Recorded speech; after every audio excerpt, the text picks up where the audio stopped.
근래 다니엘서를 봐야 되겠다 이렇게 생각한 계기가 있었습니다. 코로나가 3년이나 되는 긴 시간을 지났을 때 하나님은 코로나라는 물론 세계적인 현상이었지만 그 사건을 가지고 우리에게 무슨 말씀을 하고 싶으셨을까? 우리가 6.25를 겪을 때 그 어려운 난리통에도 예배를 멈춘 적이 없었는데 우리가 예배 자체를 함께 모여 드리는 예배가 그렇게 어려워졌을 때 주님은 우리 조국 교회를 향해서 무슨 이야기를 하고 싶으셨을까? 그 이야기 개인적으로는 이 다니엘서 2장과 7장을 다룰 때 하나님이 이런 이야기를 하고 싶었던 게 아닌가 개인적으로는 약간 교훈이 있었어요. 여러분, 다니엘은 여러분이 아시는 것처럼 나라를 잃어버리고 포로로 잡혀왔던 이방 땅에서 나라가 다 멸망당하고 포로로 잡혀왔던 그 고난과 아픈 시대를 믿음으로 살아냈던 믿음의 사람인데 그들에게 주님은 뭐라고 말씀하셨는가? 어쩌면 우리가 코로나를 겪는 그 아픔은 전 세계가 같이 겪은 아픔이기 때문에 상대적으로 가벼운 주제일 수 있는데 나라를 다 잃어버리고 포로로 잡혀가 있는 그 하나님의 사람들에게 하나님은 무슨 말씀을 하셨는가? 그들이 믿음을 잃어버리지 않고 그 절망과 고통 중에서 믿음을 잘 지킬 수 있도록 주님은 꿈과 환상을 주시고 말씀하셨는데 그 부분 한번 같이 생각해 보려고 해요. 여러분, 오늘 이 2장은 느부갓네살이 꿈을 꿨는데 해석이 되지 않아서 고통하던 중에 이 바벨론 땅에 있는 무수한 지혜자들을 모아놓고 꿈과 해석을 알려주도록 요청해요. 그 지혜자들이 다 모여서 왕이 꿈을 이야기해주면 해석해 드리겠습니다. 그렇게 말하는데 왕은 지지 않고 꿈과 해석을 같이 이야기해 달라는 거예요. 그러니까 이 지혜자들이 역사에 그런 임금은 없었습니다. 왕이 꿈을 이야기해 주면 우리는 얼마든지 해석해 줄 수 있겠지만 꿈도 알아맞히고 해석도 이야기하라는 것은 지나친 말입니다. 하자 느부갓네살이 분노하면서 모든 지혜자들을 다 죽이라고 말할 때 여러분, 문제가 뭡니까? 그 지혜자들 중에 다니엘과 세 친구들도 포함되어 있는 거잖아요.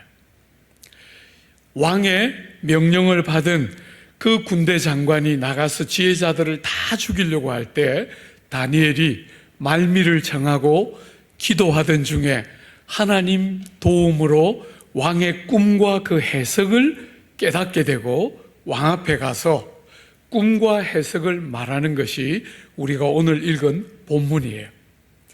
여러분, 왕이 꿈에 뭘 보았습니까? 한 큰 신상을 보았습니다. 머리는 금으로 되어 있고, 그죠? 가슴과 양팔은 은으로 되어 있고, 배와 넓적다리는 노수로 되어 있고, 종아리 그리고 발은 쇠와 합쳐져 있는 헐구로 되어 있는 그런 거대한 아주 크고 금이요 은이니까 그 시절에 가장 값지고 화려한 금속으로 치장하고 있고 말할 수 없이 위엄을 가지고 두려운 모습을 하고 있는 거대한 신상을 보았어요. 여러분, 그 거대한 신상뿐 아니라 또 뭘 보았죠? 손대지 않은 돌, 말하자면 대리석처럼 잘 깎아 만든 돌이 아닌 그냥 여러분들이 주변에서 흔히 볼 수 있는 사람의 손이 닿지 않은 돌 하나가 등장해서 그 거대한 신상에 발을 치자 거대한 신상이 다 무너지면서 여름 타작 마당에 겨처럼 바람에 불려 간데가 없이 사라지고 그 신상을 친 돌은 온 땅에 가득하게 되는 것. 이게 느부갓네살이 꾼 꿈이에요.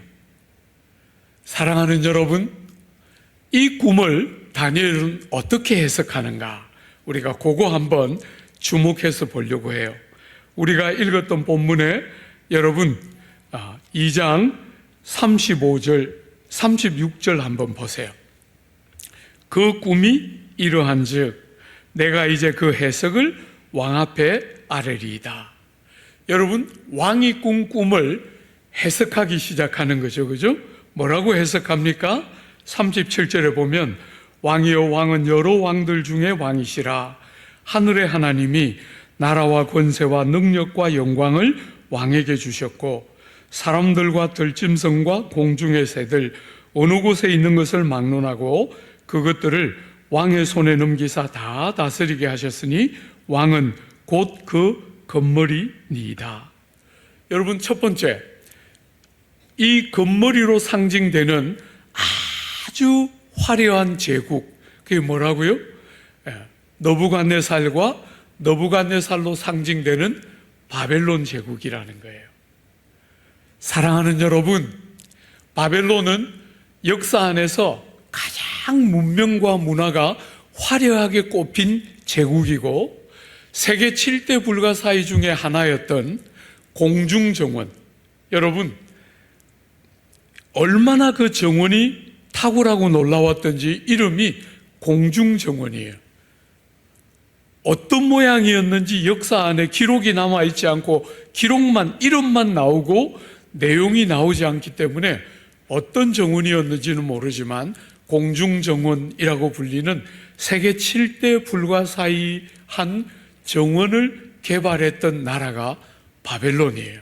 아주 탁월한 문화를 가지고 있었고 그 제국은 66년 지탱이 되는데 43년 느부갓네살이 다스렸어요. 그러니까 바벨론 제국은 느부갓네살이다 이렇게 말할 수 있겠죠. 그죠? 나머지 23년만 여러 왕들이 다스렸던 그런 제국이 바벨론이에요. 두 번째, 여러분 그 밑에 한번 보세요.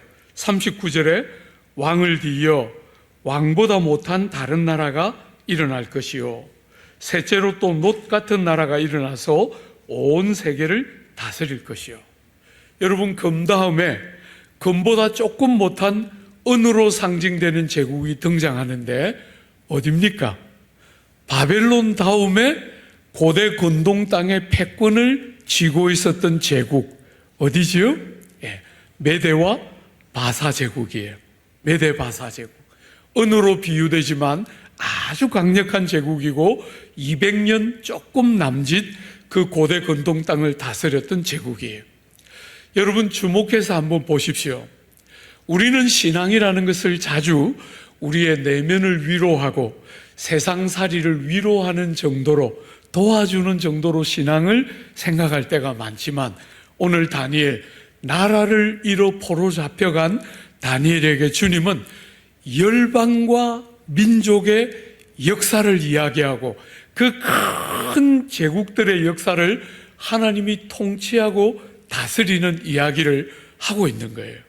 여러분과 제가 가지고 있는 신앙생활은 그저 여러분의 내면을 위로하고 그저 여러분들이 세상 사는데 이런저런 도움을 주는 정도에 그치는 게 아니라 역사를 움직이고 온 만물을 통치하시는 하나님을 신뢰하는 주제가 여러분과 제가 신앙생활을 한다 할 때 핵심 주제 중에 하나인 거예요. 사랑하는 여러분, 세 번째 제국, 놋으로 비유되는 배와 넓적다리를 상징하는 놋으로 비유되는 은보다 조금 더 못한 제국, 거기가 어디죠? 헬라 제국이죠. 그죠? 헬라 제국 200년 조금 못 되는 세월을 지배했어요. 우리가 오늘 오후에 2시에 예배할 때 우리는 이 주제를 한 번 더 볼 것이기 때문에 여러분이 기억만 해두시면 되겠어요. 마지막 네 번째 제국 한번 보십시오. 40절에 넷째 나라는 강하기가 쇠 같으리니 쇠는 모든 물건을 부셔뜨리고 이기는 것이라. 쇠가 모든 것을 부수는 것 같이 그 나라가 문나라를 부서뜨리고 찌을 것이며 왕께서 그 발과 발가락이 얼마는 토기장이에 진흙이요 얼마는 쇠인 것을 보셨은즉 그 나라가 나누일 것이며 왕께서 쇠와 진흙이 섞인 것을 보셨은즉 그 나라가 쇠 같은 든든함이 있을 것이나 그 발가락이 얼마는 쇠요 얼마는 진흙인즉 그 나라가 얼마는 든든하고 얼마는 부셔질 만한 것이며. 여러분, 네 번째 제국은 뭡니까? 로마입니다. 여러분, 로마는 무려 500년이나 지속된 제국이에요. 그렇게 큰 광대한 나라가 500년을 지속하는 것은 거의 불가능에 가까운데 500년이나 지속하고 동서로마를 함께 합치면 1600년을 지속했어요. 그러니까 인류가 개발한 모든 금속 중에 아주 최근에 이르기까지 철은, 쇠는 가장 단단한 금속이었죠. 그죠? 굉장히 강력하고 단단한 제국 로마예요. 여러분, 오늘 우리가 보려고 하는 것은 이 지금 제국들이 흥망성쇠를 반복하는 역사의 한가운데를 뚫고 어떤 일이 일어난다는 거예요? 나라가 나라를 뒤이으면서 제국들이 그 고대 건동 땅을 통치하는 그 역사의 한가운데를 뚫고 어떤 일이 일어난다는 거예요? 여러분, 44절 한번 보세요. 이 여러 왕들의 시대에 하늘의 하나님이 한 나라를 세우시리니.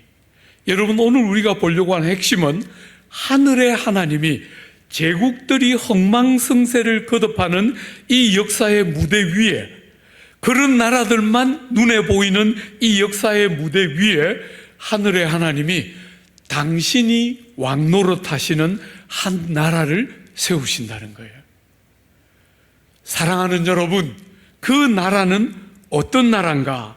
44절 한 번만 더 보세요. 이것은, 이 나라는 영원히 망하지 아니할 것이요 그 국권이 다른 백성에게로 돌아가지 아니할 것이요 도리어 이 모든 나라를 쳐서 멸망시키고 영원히 쓸 것이라. 사랑하는 여러분, 나라를 빼앗기고 포로로 잡혀온 이스라엘 백성들에게 하나님이 무슨 이야기를 하십니까?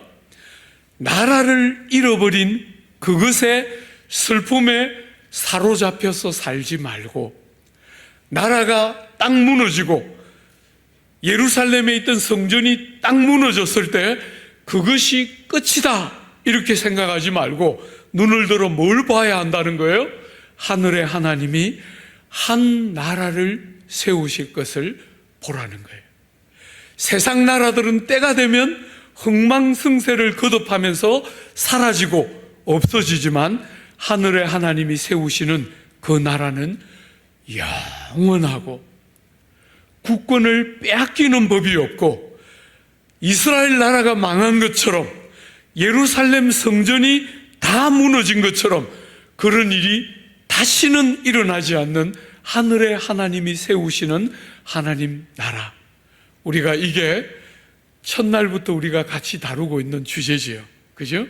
하나님의 나라는 영원한 나라이고 국권이 빼앗기지 않으며 절대로 망하지 않는 하나님의 한 나라. 그 나라에 여러분과 저의 눈과 마음과 중심이 딱 들어져야 한다. 이게 지금 나라를 잃어버린 이스라엘 백성들을 향한 하나님이 주시는 말씀이었던 거예요. 여러분, 이 주제를 조금만 더 한번 묵상해 볼까요? 세상의 온갖 제국들이 흥망성쇠를 거듭하고 있는데 하늘의 하나님이 한 나라를 세우셨다. 이게 뭡니까?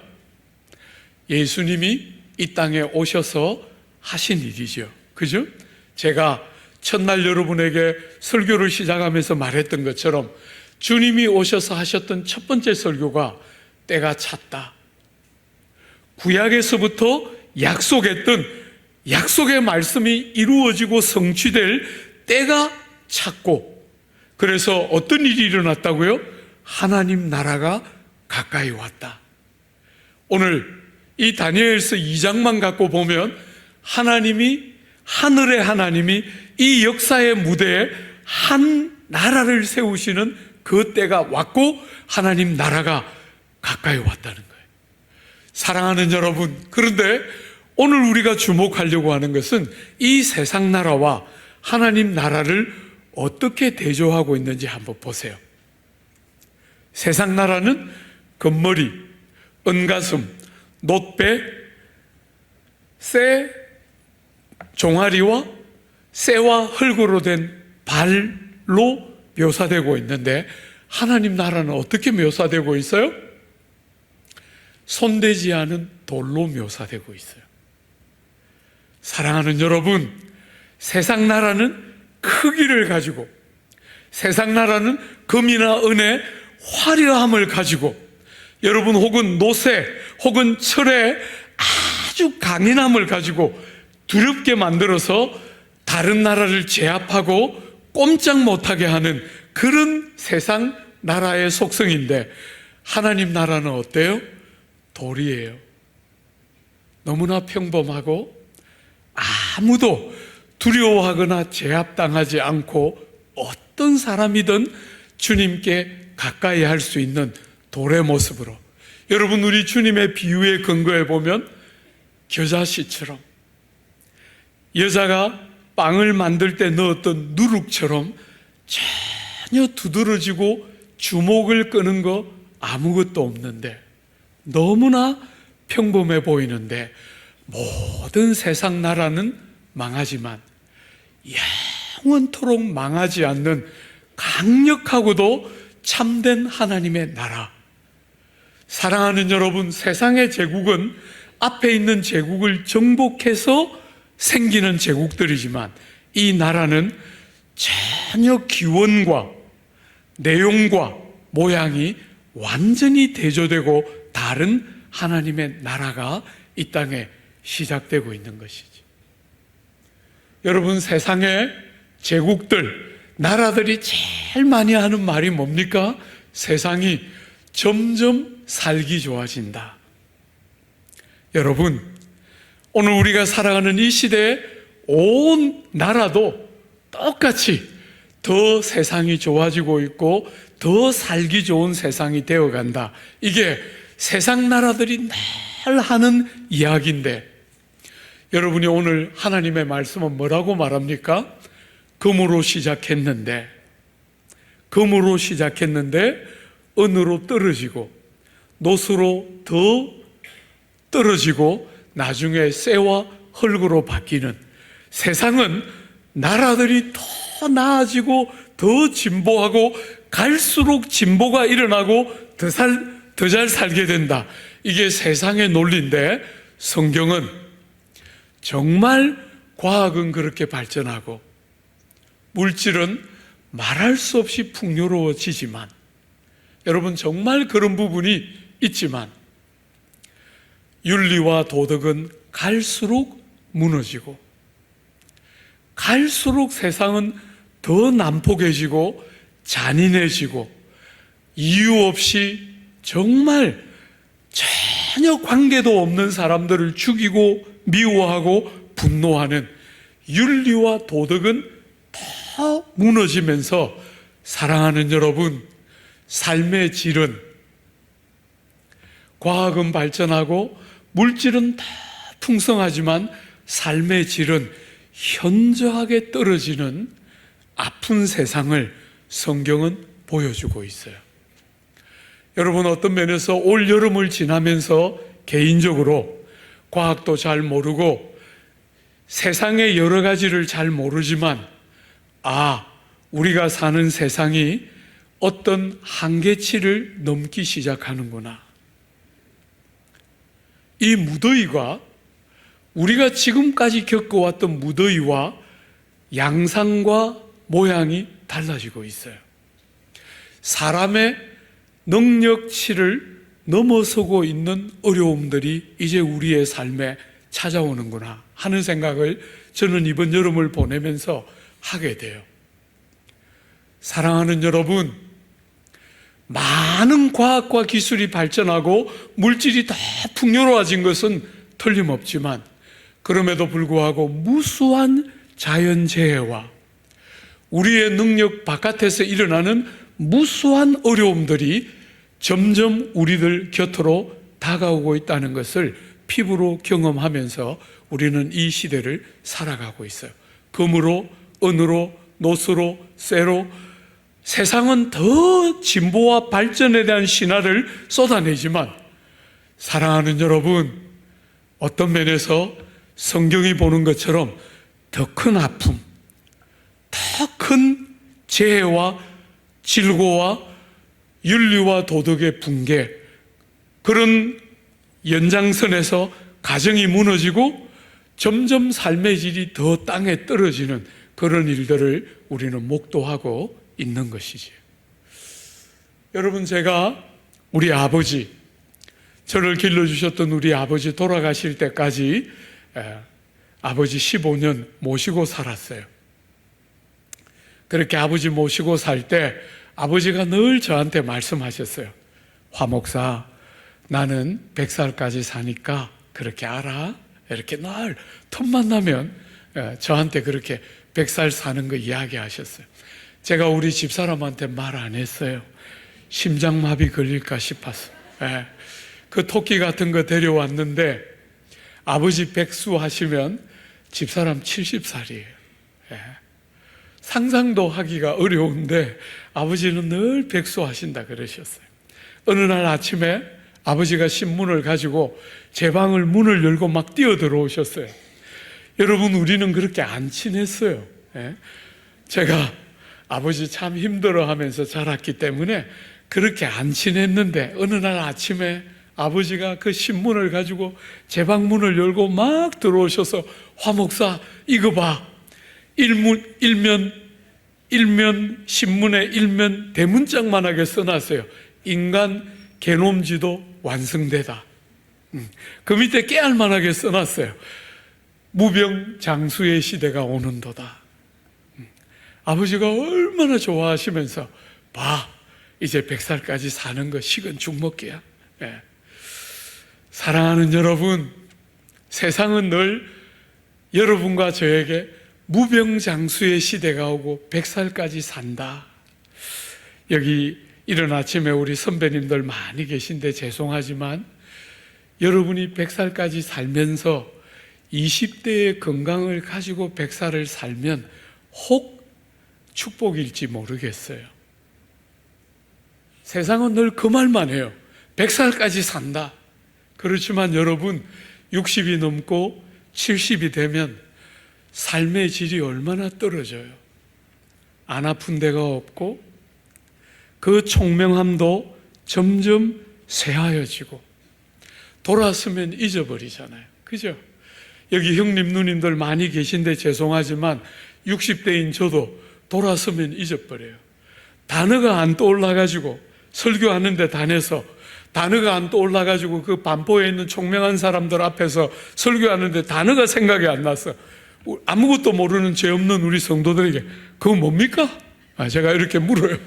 아무도 모르죠, 그죠? 제 머릿속에 있는 단어를 어떻게 알겠어요? 사랑하는 여러분, 세상은 점점 살기 좋아진다 하지만 100살까지 산다고 말하지만 진짜 이야기는 안 하는 거잖아요. 약해지고 아프고 삶의 질이 현저하게 떨어지고 금에서 은으로, 은에서 노스로, 노스에서 쇠로, 흙으로, 그게 이 세상의 본질인데 세상은 그런 세상의 삶을 직시하게 하지 않고 끝없이 더 나아진다. 더 괜찮은 세상이 온다. 우리 형님들에게, 누님들에게 죄송하지만 그 아버지 감사하게도 85세 주님 품에 가셨어요. 사랑하는 여러분, 목사로서 1년에 장례식이 150번 정도 되는 교회 담임 목사를 하고 있어요. 많은 사랑하는 사람들을 보내고 있어요. 주 안에 사랑하는 여러분, 세상은 그렇게 말하지 않지만 여러분이 다 아는 것처럼 때가 되면 우리는 누구누구 없이 다 죽음을 맞아야 해요. 그리고 성경은 그 죽음이 불행이 아니라, 죽음이 존재의 상실이 아니라 성도인 여러분과 저에게 살아있는 것보다 더 영화로운, 죽음을 통과할 때 육체를 가지고 있는 우리의 생애, 육체 때문에 할 수 없었던 무수한 일들을 주님의 은혜 안에서 죽음을 통과하면서 우리는 비교할 수 없는 영광으로 나아간다. 이 땅이 여러분이 100살까지 살아야 행복한 게 아니고, 사랑하는 여러분, 때가 되면 육체의 장막이 딱 무너지는 순간에 우리는 지금과 비할 수 없는 더 복되고 영화로운 우리의 참된 본향을 향해서, 이 육체가 끝없이 우리를 무너뜨렸던 그 어리석음을 넘어서 아버지의 구원의 더 영화로운 자리에 죽음과 함께 들어가는 것이 성도들이므로, 우리는 절대로 죽음을 두려워하거나 회피하거나 이 세상을 허락되는 데까지 길게 살려고 하는 게 아니라, 하나님이 허락될 때까지 최선을 다해서 살다가 죽는 순간이 우리 생애 최고의 절정이 되도록 사는 것이 성도들이 세상을 사는 방법이에요. 사랑하는 여러분, 오늘 이 거대한 신상, 세상에 힘이란 힘은 다 가지고서 다른 제국을 정복하면서 가장 강한 쇠로 온 세상을 통치하면서 500년이나 지탱했던 그 제국도 때가 되면 무너져요. 여러분이 정말 이 세상 나라는 바깥으로 볼 때 완전해 보이지만 너무나 터무니없는 모순과 약함이 그 안에 들어있어요. 여러분이 세상 나라를 상징하는 이 거대한 신상이 견고하게 잘 서 있으려면 어디가 제일 중요합니까? 어디가 제일 중요하죠? 금으로, 은으로, 노수로 막 시장하고 있지만 어디가 제일 중요합니까? 발이 제일 중요해요. 그죠? 발이 이 거대한 신상을 잘 버티고 있어야 신상이 유지가 되고 지탱이 되는데, 오늘 여러분이 보신 것처럼 이 발이 제일 취약하고 연약해요. 한 부분은 세지만 한 부분은 헐기예요.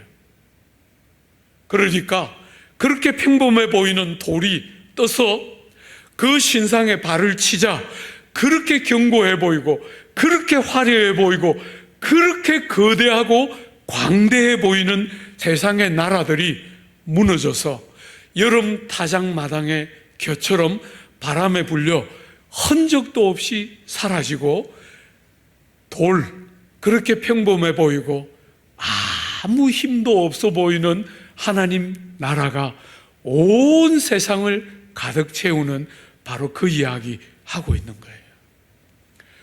사랑하는 여러분, 나라는, 세상 나라는 때가 되면 다 망하게 돼요.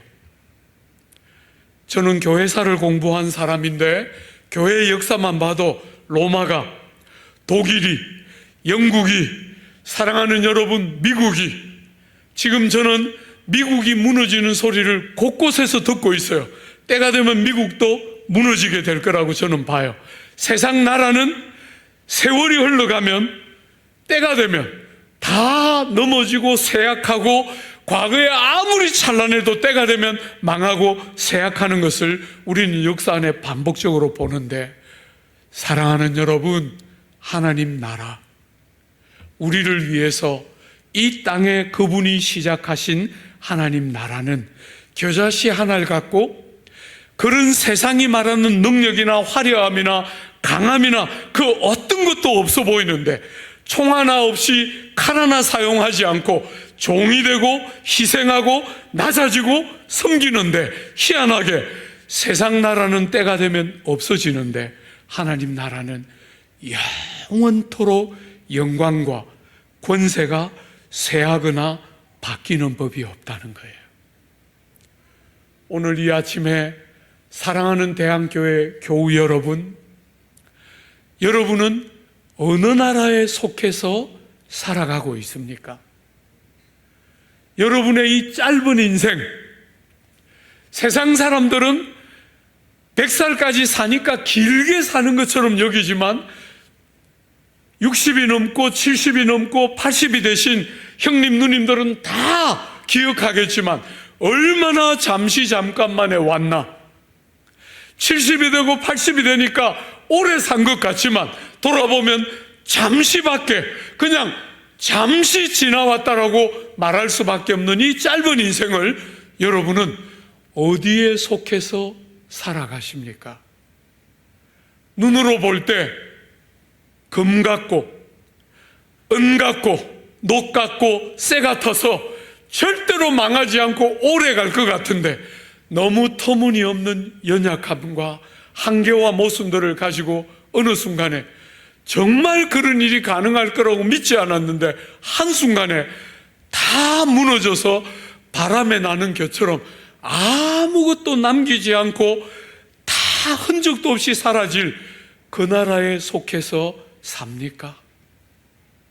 아니면 정말 우리의 참된 본향이고 주님이 그 귀한 생명으로 우리를 사서 우리를 데려가고 싶어 하셨던 참되고 영원한 나라, 우리가 흘린 눈물과 땀방울 하나도 그냥 땅에 떨어지는 법이 없이 기억하신 바 되고 반드시 열매와 결과를 잃어버리지 않고 우리에게 허락되는 영원하고 참된 나라에 속해서 여러분이 살아가십니까? 오늘 사랑하는 여러분, 갈라디아서 5장에 사도 바울은 여러분과 저에게 권면하고 있어요. 그리스도 예수 안에서, 죄송합니다 여러분, 고린도후서 4장에 바울은 여러분과 저에게 이렇게 권면하고 있어요. 그러므로 우리가 낙심하지 아니하노니, 나라를 빼앗기고 성전이 다 무너지고 교회가 조국 땅으로부터 수많은 조롱과 손가락질을 당하면서 교회가 도대체 무슨 필요가 있느냐 이렇게 조롱을 당하는 이 시대에, 사랑하는 여러분, 그러므로 우리가 낙심하지 아니하노니 우리의 겉사람은 낡아지나 우리의 속사람은 날로 새로워지도다. 우리가 잠시 받는 환난에 경한 것이 지극히 크고 영원한 영광에 중한 것을 우리에게 이루게 함이니, 우리가 주목하는 것은 보이는 것이 아니요 보이지 않는 것이니 보이는 것은 잠깐이요 보이지 않는 것은 영원함이라. 사랑하는 여러분, 코로나가 지나가면서 우리에게 교훈했다고 생각해요. 이렇게 온갖 화려한 채색을 더했는데, 금으로 은으로 노수로 온갖 화려한 것으로 더했는데, 세상 나라는 조그마한 미생물 하나가 우리의 삶을 딱 방해하자 그냥 그 영광이라는 게 간데없이 한순간에 다 무너지는, 그거 우리에게 선명하게 보여줬다고 생각해요.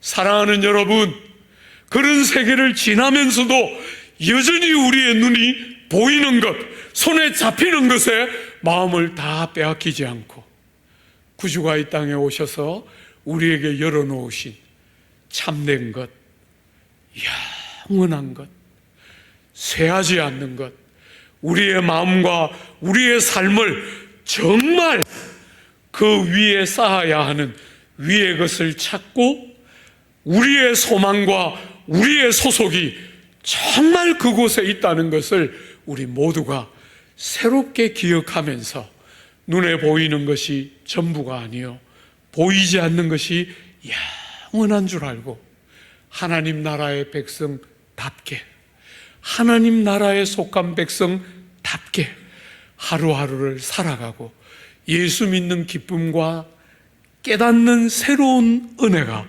여러분의 삶에 임하게 되는 귀한 복, 모든 사랑하는 교우들의 삶에 여러분의 교회에 풍성히 임하게 되기를 기대하고 축복합니다.